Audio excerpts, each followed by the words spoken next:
Okay, my name is Lawrence McGlynn, and you are listening to the award-winning Philadelphia Hall Monitor on WPPM 106.5 in Philadelphia, on Comcast Channel 66, and streaming live at phillycam.org. You can find us on Twitter at Hall Monitor WPPM, on our website www.hallmonitor.org, or on Facebook at PHM WPPM. Tonight on the program, we'll be joined by councilmember Nicolas O'Rourke as he walks us through his fall plans. And Lisa Haver will get us caught up on the happenings at the school board. And we're here, as always, with Denise Clay Murray. Denise, how are you today? I'm good. How are you? I'm good. Tell the people where you are. Right now, I'm in Harrisburg, Pennsylvania, where we still don't have a budget, but the Pennsylvania News Association is going to be giving out its annual Keystone Awards tomorrow. And just to be clear, you are there on business. I You am. did not win a luxury dream vacation to Harrisburg. No, I did not. I am also going to be giving out awards as president of the Society of Professional Journalists Keystone chapter. I am not here on an all expense paid luxury trip to Harrisburg. That's right. All right, and we are joined by Lisa Haver to talk to us a little bit about the school board. Lisa, how are you tonight? Good to see you, Larry. Hey, Denise. It's good to see you. It is October, so we're, just over a month into the school year, and there's been some interesting things going on. Can you tell us a little bit about that, and tell us a little bit about the piece that you ran in the Hall Monitor newsletter yesterday? Well, the most recent news was that the school board, somewhat unexpectedly and preemptively, renewed the contract of Superintendent Tony Watlington Sr. He's actually only been here 3 years out of a 5-year contract. For some reason, they decided to not wait the other 2 years and renew his contract until 2030. It is right now $267,000 annual contract, plus benefits, and that would also include 3% annual raises. In fact, I think I have that figure wrong. I think it's 367.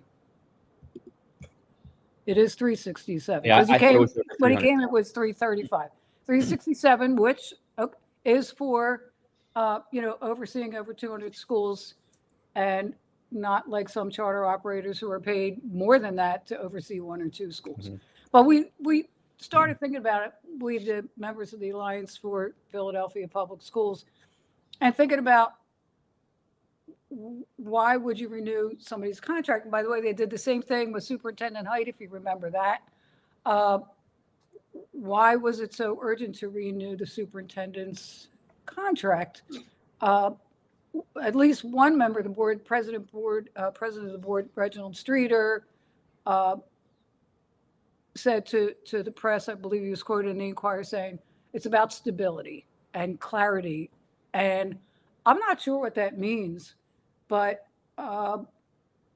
it seemed ironic because this board is about to, and the administration, the Watlington administration and the board is about to plunge this entire district into a new phase of instability when we find out how many schools and which schools the district intends to close. And I want to actually say we've already entered into the phase of instability when you don't know what the future of your school is or the future of your child's school or your neighborhood school. So that really didn't seem to make sense, that we're all about stability, but we're about to close schools, co-locate schools, whatever that might mean. Stability just didn't seem to ring true. So if you say, well, what is Dr. Watlington achieved? He is seems to be very well liked by people in the administration. He's done certain things like raise graduation rates, the dropout rates seem to be down, but that kind of gets to the question of what is the mission of this school district? And is it to provide children with a whole education, not just adequate, that's the state's term, but are you educating the whole child? And when we say as President Streeter does at almost every meeting, and he quotes the Maasai traditional greeting, "And how are the children?" And I would say, as a former teacher and a parent of children in public schools who are grown, and a community member, what does it mean? When you say, "How are the children? Are they fine?" I might say, and parents may say, "Well, does your child's school have a full-time certified teacher librarian? Does your school have enough support staff? Does it have aides in every kindergarten class? Do you have enough counselors for the students in your school? Are there reading specialists? If your child, as smart and ambitious or loving school, may still have reading difficulties, do they get to see a reading specialist? Because these are all things, a parent might say, well, my child may be fine if there's no asbestos or any toxins in the school. My child's doing, pretty good because their school has an art teacher and they have a music teacher. Those are all things that parents and educators and community members, that's their litmus test of, okay, are the children fine? How are they? But when you go to the school district, to the Board of Ed meeting, in particular, the meeting that we attended last week, which is the goals and guardrails, their question is, how are the test scores? Yeah. How's our data doing? Well, And as I said, if you want to have a data-driven district, which you do, you can then not say we have a child-centered district. Those two things are just the opposite, because test scores, I quoted a writer that I followed for a long time, an educator, Peter Green, who's out western part of Pennsylvania. He says, if you could change one thing about schooling right now, it would be that big standardized test. For so many reasons, it causes so much anxiety in children. It has inverted the mission of schools, which is, for kids to have fun and come and learn things, because kids love to learn things. And it's inverted that. We're wagging the dog now, because now the mission seems to be, can we get the test scores up? So, And that means you're going to be teaching to the test, and you're going to be buying new curriculum. And yeah. So is there a clear reason as to why the graduation rates have gone up and the dropout rates have gone down? Is there any indicators, anything we can point to? Okay, if you could say that the district is doing better and is more stable, and that the superintendent has done a good job and he's gotten good administrators, and all those things could be true. Mm-hmm. I know from experience that often numbers can be manipulated. It may be you can get graduation rates up by making sure kids graduate. And so you have this class called credit recovery. So if the student needs X number of credits to graduate, and let's say they didn't pass Algebra 1 or Algebra 2, you can, let's say in your senior year, there may be an elective you wanted to take. You wouldn't be able to take that. You'd have to take the credit recovery. Mm-hmm. Now, is the credit recovery taught by a teacher who's certified in that subject, and is it a rigorous class? In my experience and what I've seen, I would say not always. Mm-hmm. So I'm not a high school teacher. I don't really know exactly what's going on there, but the way that I think people should look at it is like, how are the kids doing? And in this meeting last week, the Goals and Guardrails, which is the Goals and Guardrails is a system that was set up by the board a few years ago when Joyce Wilkerson was the president of the board, was a total data analysis system. So when you say, how are we doing? What they did at last week's meeting was they brought in the principal and and the assistant superintendent for that region for Cook-Wissahickon School. Because their test scores went up. That's the reason why the administrators were brought in. Their test scores went up. And I don't know if you're familiar with Cook-Wissahickon. It's in that Wissahickon part of Roxborough, Manayunk, Wissahickon. It's a pretty, stable neighborhood. And that school has a lot of community support and a lot of parental support. And I thought, oh, great, a good school deserves to be looked at and say, hey, why is your school such a good school? Which it is. But they spent so much time talking about the test scores and looking at graphs and talking about, how many observations had taken place in classroom, which can sound good. We had X number of observations in the classroom. If you're a teacher, that can become a problem if you have administrators coming into your class and you're being, rated all the time and you're, sorry, that's my cats. And what I thought was, I was kind of hoping that they would talk about something that is unique at Cook-Wissahickon, which is if you've ever driven by there, there's a sign out front and it says, these are not weeds, we have a meadow. And they have a whole do you mind if I just go quit it? They have a whole. We've all been there. It's a really live radio. Gotta love it. Project that they have going on where they collect the rainwater, and then the rainwater is used to irrigate.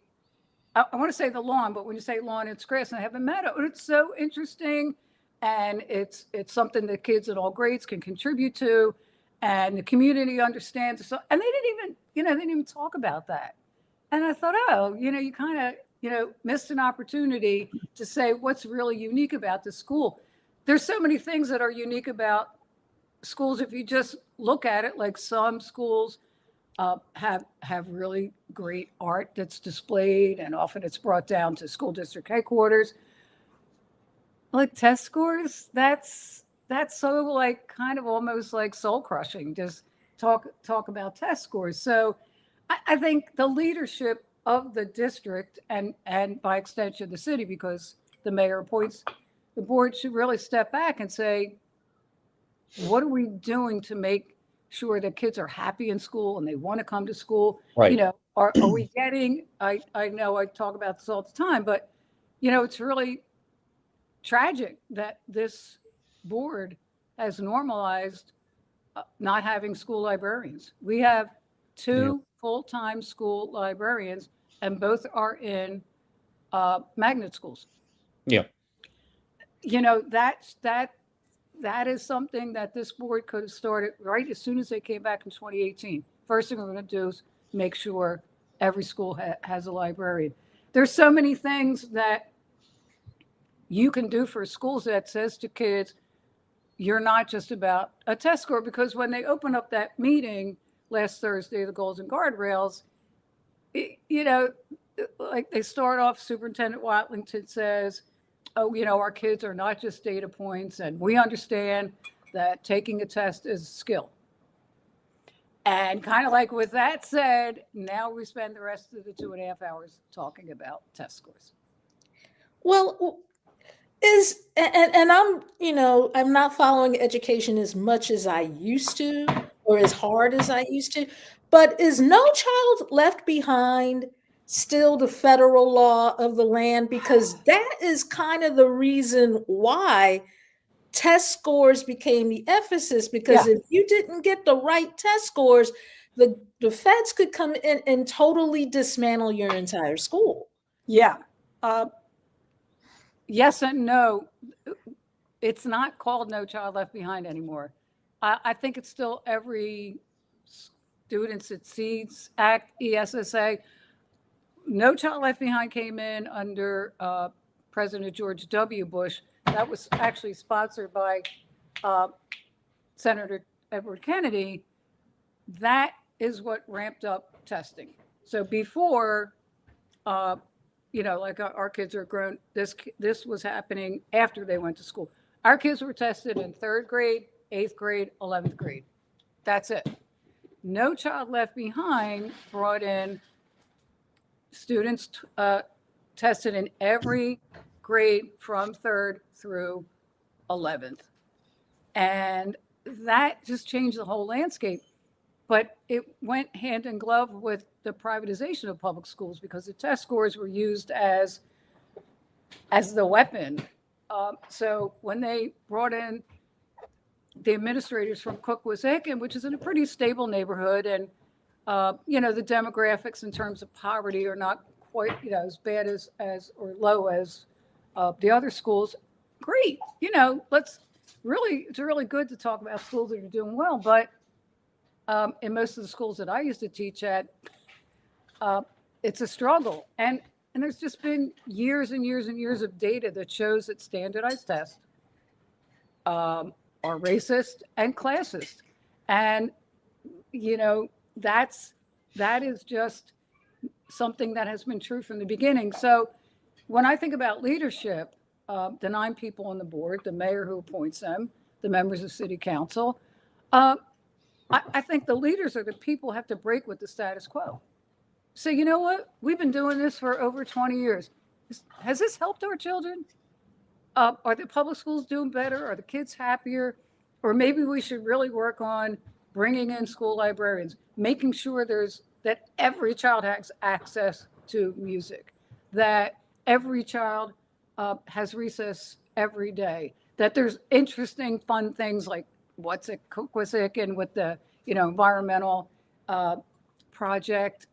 That's what leaders should be doing, not just sitting up there looking at test scores, looking at graphs. That is not, if you want to say, and how are the children, then you're not you can't be a data-driven school district. It all kind of reminds me of the cartoon that comes out every Christmas, Santa Claus is Coming to Town, where you have the Meister Burger that comes in and takes all the toys away and throws them out because he tripped over a train. And he basically says that the kids are not allowed to have any fun and they're not allowed to smile and the kids are all sad. And, I'm going to arrest Santa Claus for trying to bring some fun into your life. Now, I understand that when I went to school, things were a lot different, but we have field trips. We had science experiments in class. We had, different things that we did that were part of our education experience. And the statistics show that if kids have access to music and sports and other extracurricular activities, the grades go up. So I've never understood where test taking and where test scores go into that when there's all this statistical data out there that shows that too much of an emphasis on that is detrimental to education. Well, I didn't use it this time, but I have used this saying, a pig doesn't gain weight standing on the scale. So if you want the test scores to go up, you don't do it by teaching to the test. That can work for a little bit of time. That can work, but overall, you can't maintain that. So yeah, if you want kids to be in school, which means they're happy to go to school and they know they're going to have fun and they're going to see their friends and talk. We don't know what's going to happen with this facilities project. There's no Board of Ed action meeting in October.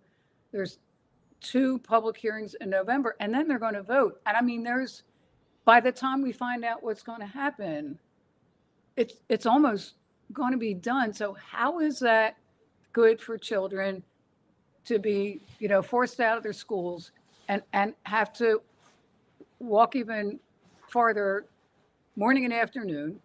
How's that good for the children? To the whole community is torn apart because when kids go to school, that school is their community. The teachers, the principal, the crossing guard, the other kids, that's their community.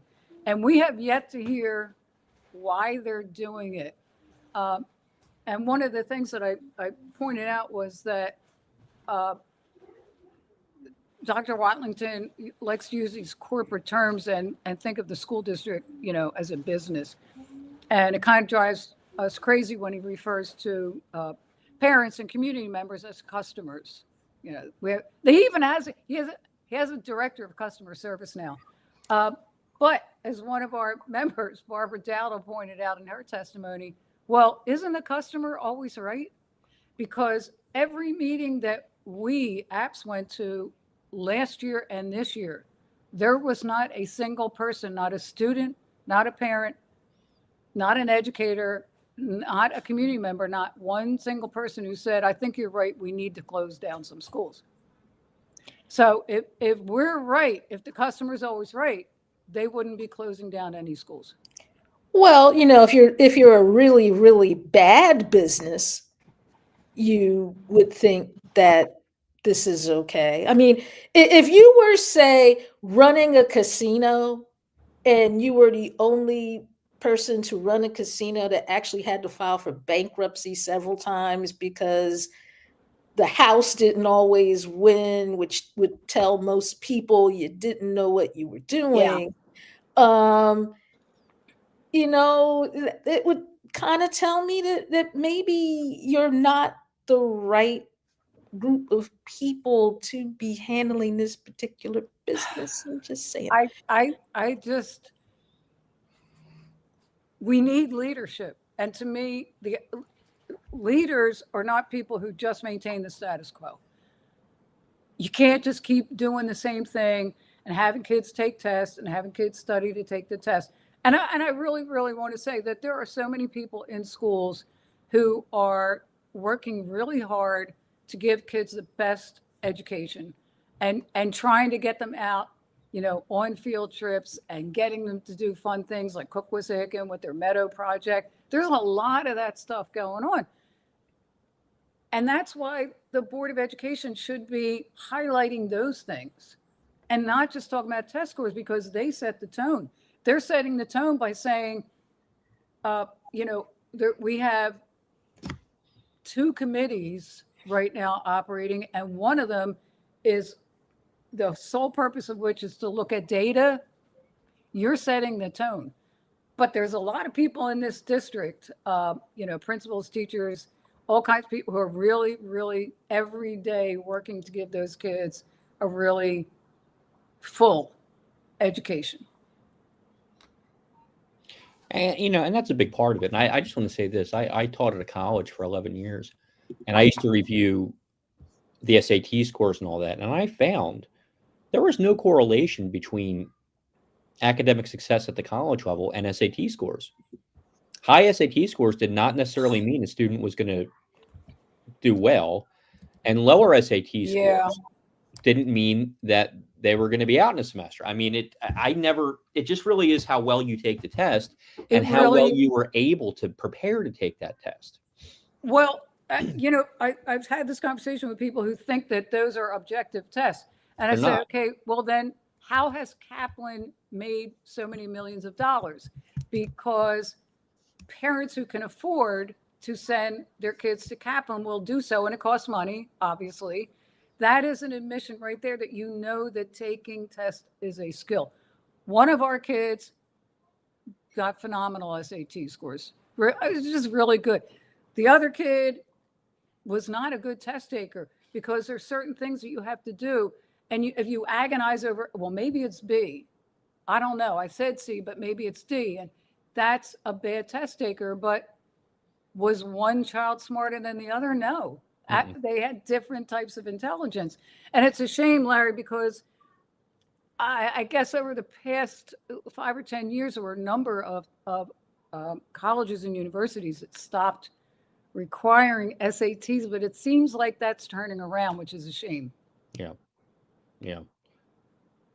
We like I said, we found it didn't really mean a whole lot. You have education is about relationships, and I think we have to keep reminding ourselves of that when a child goes to school, having a good relationship with the teacher and the principal and the counselor makes the child feel safe and valued. And that's what is part of education, is not like acting like kids have this lid that you open up and pour stuff into, and then they regurgitate it by, checking off boxes. It's about relationships. So what else are you keeping an eye on? We're waiting for the bomb to drop. We're waiting for them to tell us. And I had kind of had this conversation with Denise before. I hate to keep saying that in so many ways, things under the School Reform Commission were actually better, because when the School Reform Commission, maybe not better, but more easily anticipated, when the SRC did this in 2012 and 2013, there was about at least 6 months between the time that the SRC released the list of schools to be closed and their final vote. And I wouldn't say it changed a lot of things. It did change a couple things, but at least there was time to lobby city council. There was time to organize parents. There was time to, come to the SRC and testify. And now there's nothing. I mean, there's really, as I said, we have no idea when. They have not said whether they're going to release it. It's going to be sometime soon, but there's no action meeting in October. The one in November would be about the third week in November. Then you have, Thanksgiving.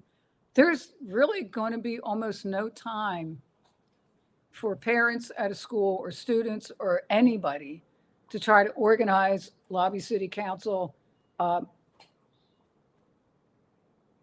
That's what we're just waiting for that shoe to drop. And we'll be out there, doing what we always do, and going to all the meetings and testifying and, being able to have commentaries and home monitor. But for the community at large, I think there's a lot of people who don't even know that this is coming. Right. Now, why did they choose to do it this way this time? Because even though we've talked to members of city council who have said, well, we've been to a meeting or we've talked to people, you're right. The community itself doesn't seem to be being consulted here. There may have been elected officials at those community meetings. I'm not saying they weren't. I didn't run into any. And in that time, so the first community meeting was September of 2024. We're now, in October 2025.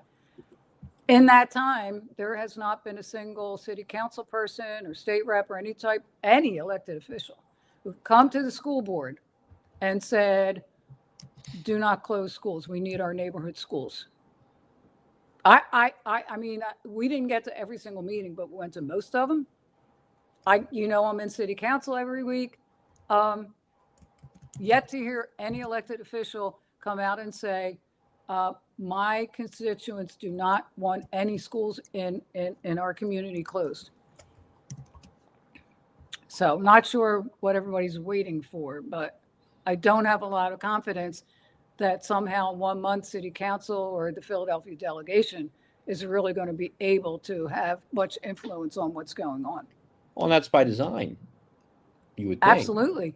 Because in my commentary, I guess a couple months ago, I talked about the fact that when they started this when the Watlington administration started this process, last September, when the first September 2024, they had already appointed a number of committees, like 8, one big committee, the facilities team project, community people and, Chamber of Commerce, et cetera, and then 8 councils like teachers, parents, community members. Not one of them is open to the public. And we wrote to the board and we testified and said, the Sunshine Act, the Pennsylvania Sunshine Act clearly says that any committee appointed by the governing body, which serves in any type of advisory capacity, is under the Sunshine Act, and those meetings must be open to the public. But they did not open them to the public, and so they get to say, oh, we talk to the community, we have committees, we have councils, but those councils were not public. Okay. Well, Lisa, where can we learn more about apps and the work you're doing? Yeah, Alliance for Philadelphia Public Schools. Of course, you can always run into us at any board meeting. We're always there. We are appsphilly.net, our website. We are appsphilly on X/Twitter, and we're on Blue Sky and Instagram. All right. Lisa Haver, thank you so much for joining us. Yes, Thank you, Larry. Thank you, Denise. All right. And now we would like to play for you the interview we did earlier today with councilmember Nicolas O'Rourke, where we discussed some legislation that he has put forth and some of his long-term plans for city council. So here is our interview with councilmember Nicolas O'Rourke. Nicolas O'Rourke, thank you for joining us. Thank you for having me, Lawrence. All right, so the first thing I'd like to get into, let's start with the most recent. Last week, you introduced some new legislation. Can you tell us a little bit about that? Yes, thank you for asking me, and again, thank you for having me on you and Denise's show. Last week, we had the honor of introducing something that I have been interested in, maybe didn't have the correct language for it, but since the time I stepped foot in office. My chief of staff looked at me within the first week and said, so what do you want to do? I said, I'm not really clear on all the details, but I know for sure one thing that we need to do is measurably and materially improve the lives of working people every day. However that shows up, however that manifests itself, as long as we're in that pocket, I think we'll be doing all right with a little bit of time that people have given me. And so what we have introduced is what we're calling the Affordable Philly Now initiative.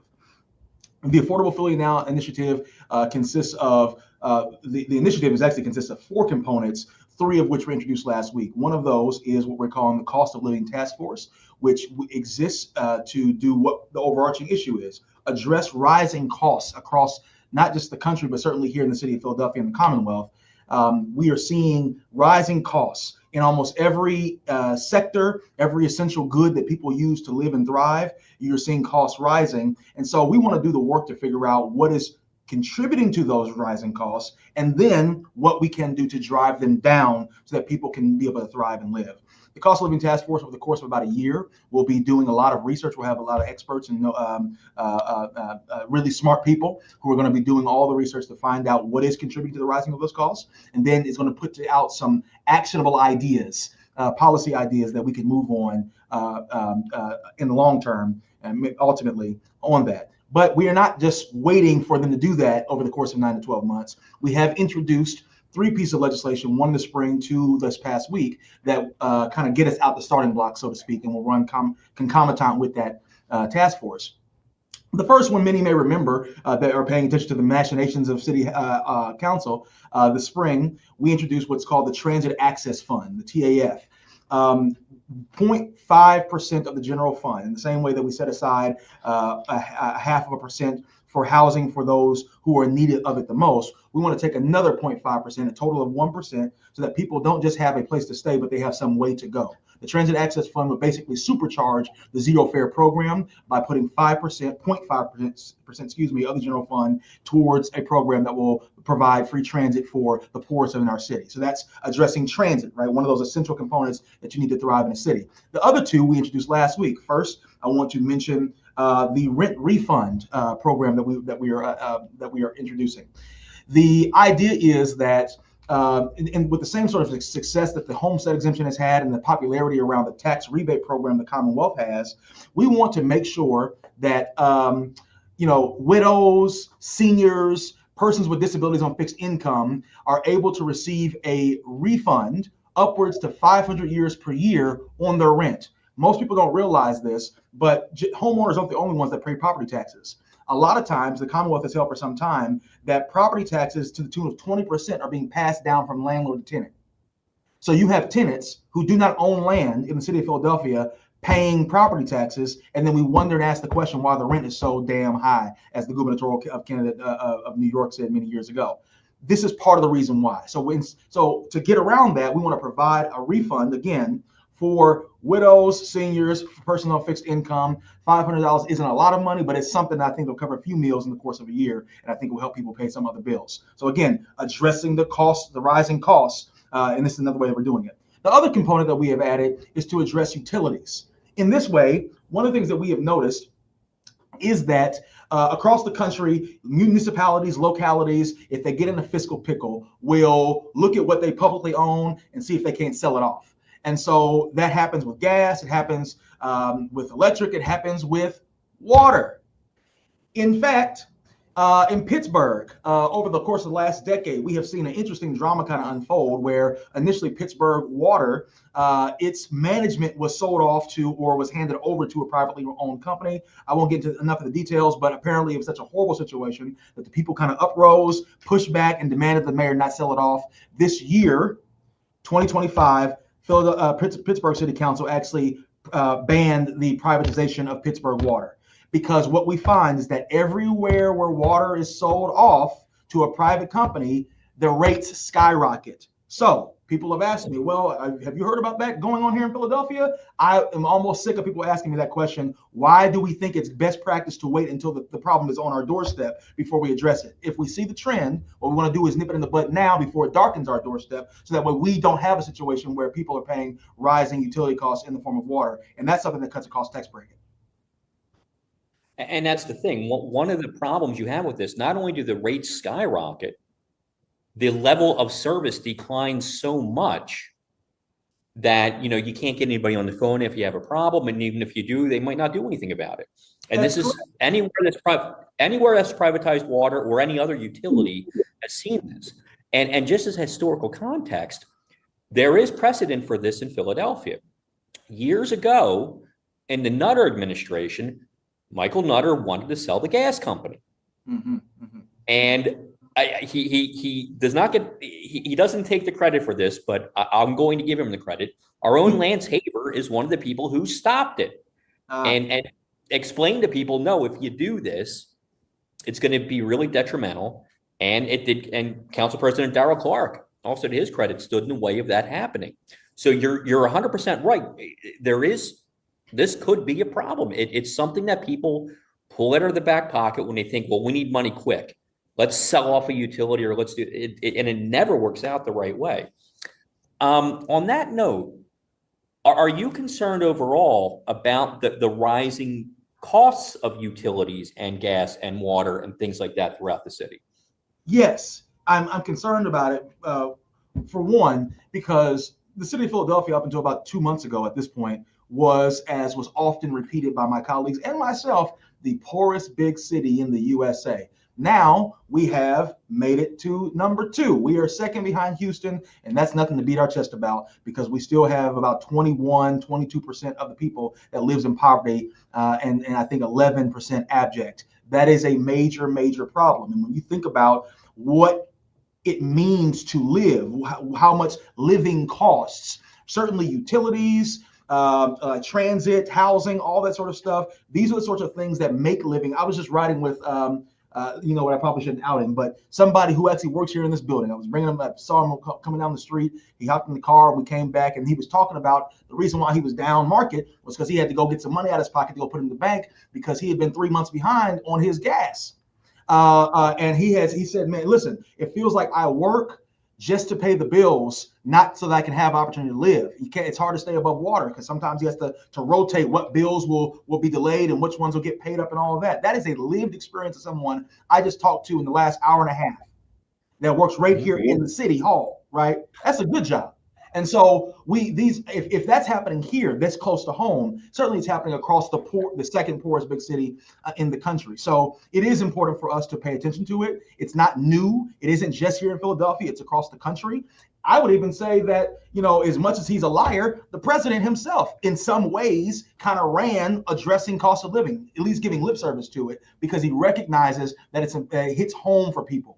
Bernie Sanders, the last other populist presidential candidate that at least that I would name populist, that's been out there, that was something that he continues to talk about. The current candidate that's running for mayor of New York built his whole campaign around affordability. Not because it's a novel idea, not because any one person kind of pigeonhole and say this is their pet project. It's because everybody that's living in a city is concerned with the means by which to get around and live in this city. And so I think it's high time that we actually listen to people who are telling us what they need us to do. That's right. I'd like to bring in Denise Clay Murray here on Philadelphia Hall Monitor. Hi, Councilman. How are you? I'm well, and yourself, Denise. Good to see you. I'm good. I'm good. I guess my question for you is when you talk about not privatizing the water company, which makes sense, do you think, I guess, how are you going to do this? Is it going to be a referendum? And if so, we've had issues with referendums actually being, treated the way that the people would like them treated. The most glaring example being the Citizens Police Advisory Commission. Mhm. While that was a request of the people, it hasn't always been a request that those in power necessarily want to do what the people ask. So, do you have any safeguards in terms of the referendum to not sell the water department that you can kind of say, look, this is what the people want, and if you try this, this is what's going to happen? I don't want to lose sight of. Interesting question. I don't want to lose sight of. Yes, it's about preventing privatization of publicly owned goods. That is something that's one way to frame it. What we're talking about is creating affordability in the city where people have been asking for some time. It is something that we're going to put forward in the ballot. It has to go to the ballot, and people have to vote on it. It would be a charter change to make sure that we are preempting any particular privatization or any selling off of our publicly owned goods. But yes, I think that as long as we are clear about the point being affordability and preventing our rates from skyrocketing because of decisions that we might make if we're in the middle of a pickle. I think people will get with it. And I have found that a lot, at least as it relates to the cost of living task force, to look at what's causing the rise of cost of living and figuring out what we can do about it. Nearly all the council, if not every single member, signed on and co-sponsored with us to see that come to pass. And so we didn't have a small amount of co-sponsors as it relates to the other two pieces, the rent refund as well as the water, what we're calling We Own It, the prevention of water privatization. This is something that I think people are recognizing because, again, it's not like elected officials live outside the city limits, right? At least not legally. We live in the city. And when you're talking about something like water, as I mentioned at the end of my diatribe at the beginning, that cuts across tax bracket. You don't have to be the poorest person in the city to be impacted by your water rates. And so I think there is a resonance that people are feeling. And of course, politics is a lot. It is the competition to secure resources. And so you have to go through all the sausage making and have all the conversations and do all the kind of stuff like that. But there is, as you mentioned before, with the story around former Council President Clark and standing in the way of the privatization of PGW. I would not be surprised if you find more friend than foe as it relates to making sure that our water rates don't go up either. Now, you became a parent recently. I did. You have a little boy.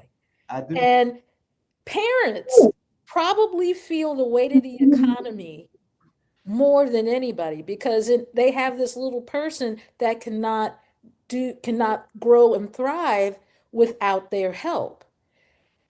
Did that play any part in your decision to start the cost of living task force? And if so, what specifically can parents look for within it, or what are you hoping to hear from parents, as they try to navigate the cost of living while raising a child? So thank you for raising that. This is my boy. This is Augustin Wow. O'Rourke. He's a cutie. Thank you for doing that. And we're trying to raise him to be a scholar too, so we're gonna start him early. He can't read not a word in none of them books, but at least he's Kentucky. Yes. As I said, when I got into this office, and the people let me get 4 years to serve them and represent them, I was already focused on addressing material concerns in a way that improves people's lives. And so certainly the cost of living would count amongst that. But I will say that as I have now seen my wife bear our son into the world, you do start asking questions about cost of living. As I said, this is the beginning of our effort. We're looking for policy ideas to come out of that cost of living task force about what else we might be able to do. One of those things that I'm anticipating on my tiptoes is childcare. Say it with me. Childcare. It is high as all get out. It's like a second mortgage. And everybody, again, across tax bracket can affirm this if you've got kiddos out there in the world. My wife has the blessing of having a small benefit of having our son go to the child care center, the daycare center on the campus of her job, and for a little bit of a lower rate. But that's only until about December. And once he gets to see 6 months, then it's time to put him in the normal spaces because everything else is booked up, and that is high as a kite. We already counting pennies, and she's also talking to me about wanting to have another one sometime soon. So that's only going to go up higher, right? So it is something that hits really, really close to home. The religious command down through the annals of time has been to be fruitful and multiply. So I don't want to limit the proliferation of our family, but we got to figure out how we can make the ends meet if we're going to do that. And I know I'm not the only family, part of the only family in Philadelphia that's asking that question. Now, one of the things that I've been kind of focused on here on Hall Monitor and I've written about is the cost of food. I do the grocery shopping for my family. And even when I use either store brand stuff or coupons or anything like that, I still look at my grocery bill and say, how much? Because of how expensive it is. And I noted as part of your kickoff last week, there was a grocery giveaway. Is there anything in the city that we can do? Should we have more farmers markets with less expensive produce? Should we have more like grow your own things where you can have like a garden and we should encourage that? How do we get around the high cost of food? And that's a really, really, really, really good question. Thank you for mentioning that we had the grocery giveaway. There are other elected officials actually in the city that do that, and I have to commend them for doing that. Even if our politics is on the line, it does make sense. I hear the master say that if you love me, feed my sheep. I don't take that to be metaphorical, proverbial. I take it to be literal. It is hard to talk to anybody about anything when they can't hear you over the grumbling sound of their belly.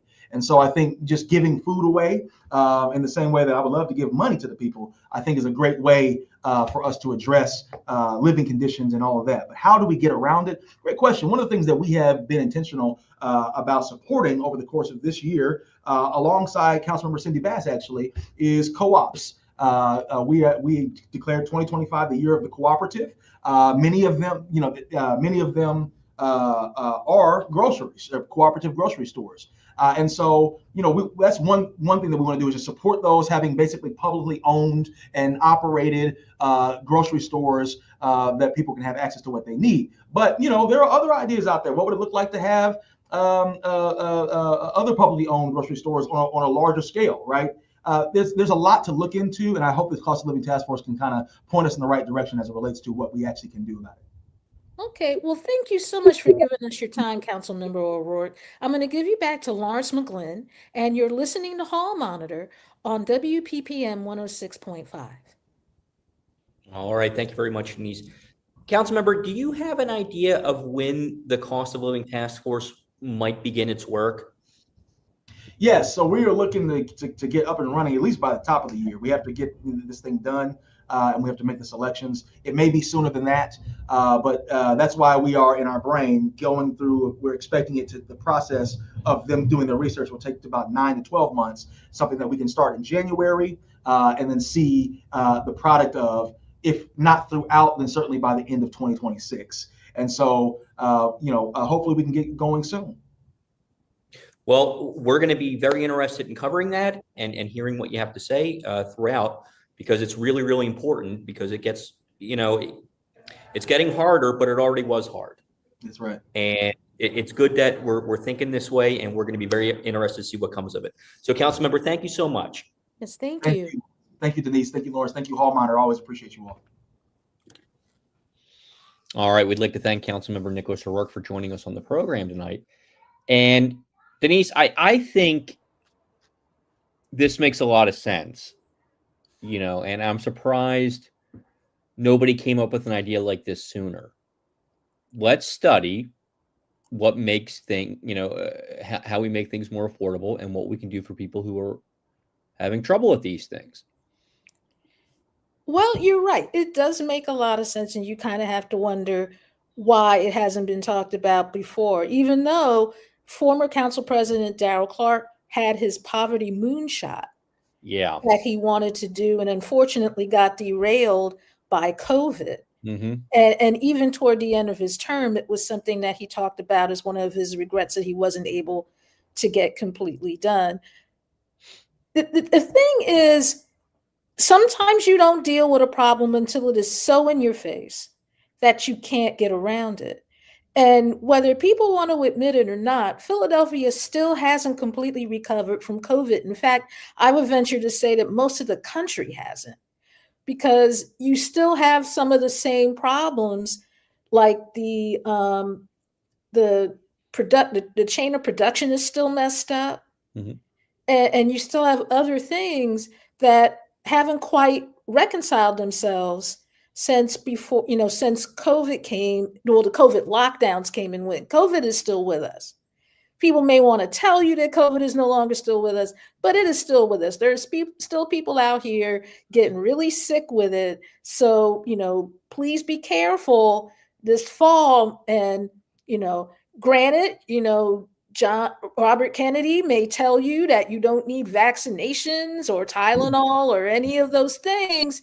But from what I'm hearing from some of my contacts, this year's flu is going to be a monster.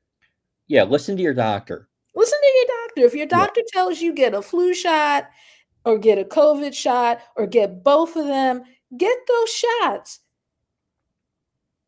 The alternative. I just listen to my doctor. My doctor says it's a good idea. I do it because I don't know any better. I don't know anything. So right. Yeah. I barely pass science. I'm not the one to talk to about that. I know we do this for a living. We don't know anything about that. So I think it's important that we keep looking at these things, because I believe that costs are going to get even more out of whack as we keep going. You're seeing it kind of throughout the economy now. There's fluctuations in everything. Things go up. We're not selling any more soybeans. And all those things really matter.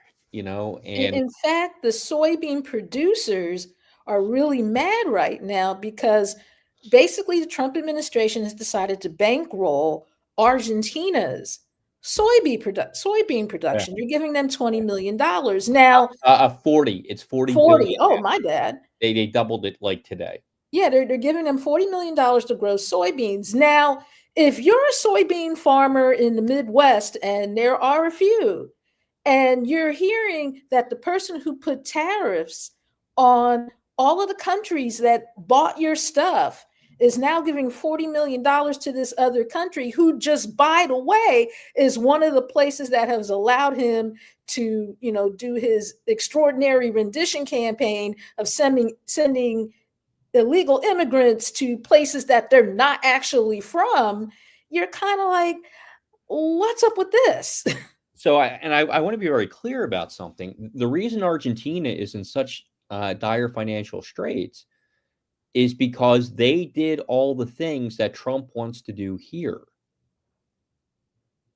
And I point something out periodically, and I'm going to do it again right now. There was a guy named Sam Brownback who was a United States senator, and he wanted to do, he had all these crazy economic theories. So what he did is he ran for governor of Kansas. Yes. And he said, I'm going to do all the things that Republicans want to do. And he did. Every single thing that Republicans said, privatize everything. We're going to get rid of social programs, and we're going to see all this stuff. And he bankrupted the state. In fact, toward the end of his term, they were, let's just say they were selling stuff that we can't necessarily talk about on this program because we're a family program. So, yeah, they were, one of the things that was unbelievable. They had to shut the schools down early because they didn't have enough money to keep them running. They just didn't have the money to literally open the schools every day. The University of Kansas had to cut all kinds of cut to the bone. And they still haven't, and this isn't that long ago. This is like in the last 20 years. Kansas elected Democrats after that. And here's what I don't understand. You had an entire state that did everything these people are talking about. Yeah. And you know, when you end up on John Oliver's show or the Daily Show and they're discussing what you're doing, that means that your policy is bad because they're usually making fun of it. And my point in bringing this up is that, like I said, we saw it in Kansas in the mid 2000s, early 2000s. Right. It wasn't that long ago. And then now we're seeing it in Argentina. This guy's been there for a while, a few years, and he's bankrupted the country. And this is the playbook that they're trying to run here. Yeah. And so far, they've been pretty successful in doing some of the things they want to do on the economic front. It doesn't work. This never works. When they've done it in other countries, privatize everything. Private ownership of all, like we were talking about with councilmember O'Rourke, utilities, things like that. The things that benefit everybody go into the hands of private owners. It really takes a toll on people. And that's what you're seeing in Argentina. That's why we had to give them $40 billion. Well, we didn't have to, but Trump wanted to give his buddies that amount of money. And by the way, I want to be clear about this. The Secretary of the Treasury worked for one of those big financial institutions who have all invested in Argentina. So why do you think they're pushing so hard here? The corruption is amazing. Well, it's also about them getting a return on their investment. And how do you return on your investment? You guarantee it with government, funding. And there's no better way to do that than to, I don't know,